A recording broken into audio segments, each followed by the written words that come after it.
శ్రీ గురుభ్యో నమః. శ్రీ మహాగణాధిపతయే నమః.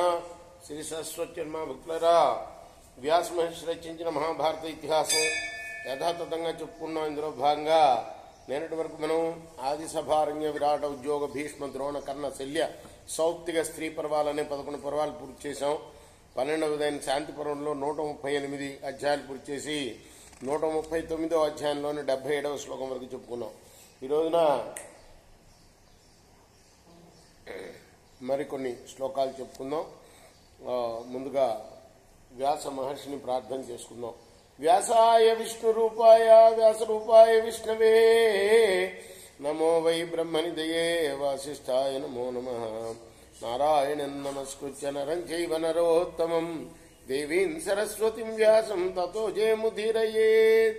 సమర్థ గురు సాయినాథ్ మహారాజ్ की जय. బ్రహ్మదత్త మహారాజు పూజని అనేది పక్షి పేరు. ఆ మహారాజుకి పక్షికి మధ్య సంవాదం. వాళ్ళిద్దరికీ స్నేహం ఎలా కుదిరిందయ్యా అంటే, పక్షికి ఏంటి మహారాజుతోటి స్నేహం ఏమిటయ్యా అంటే, ఆ పక్షి ఎంత బుద్ధిమంతురాలంటే రోజు తన బిడ్డకి రాజు బిడ్డకి మంచి పక్వమైన పళ్ళు తీసుకొచ్చి ఇచ్చేదిగా. అది చూసిన మహారాజు దాంతో స్నేహం చేశాడు. దానికి మానవ భాష కూడా వచ్చనమాట. కొన్ని రోజులు అయిన తర్వాత పక్షిని చంపేస్తాడు రాజు కొడుకు. ఆడుతూ ఇద్దరు ఆడుకుంటూ ఉంటారు, చంపేస్తాడు.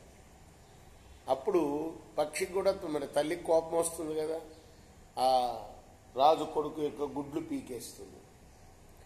అయినా పర్వాలేదు, మనం స్నేహం కొనసాగిద్దాం అంటాడు రాజు.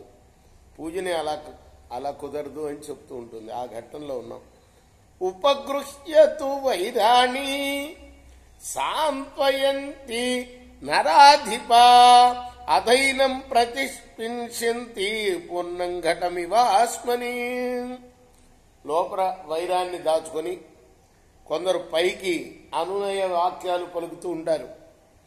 నిండు కుండను రాతిపై పడవేసి బద్దలు చేసినట్లు సమయం చూసి నమ్మిన వాడిని విసిరి కొడతారు. సదా న విశ్వేసేద్రాజన్ పాపం కృత్వేహ కస్యచిత్ అపకృత్య పరేషామ్యే విశ్వాసాత్ దుఃఖమశ్నుతే. ఎవరికైనా అపకారం చేసిన తర్వాత ఎప్పుడు నమ్మకం ఉంచకూడదు, ఉంచుకొనరాదు. ఇతరులు అపకారం చేసి ఆపై వారిని నమ్మితే దుఃఖపడవలసి వస్తుంది సుమా.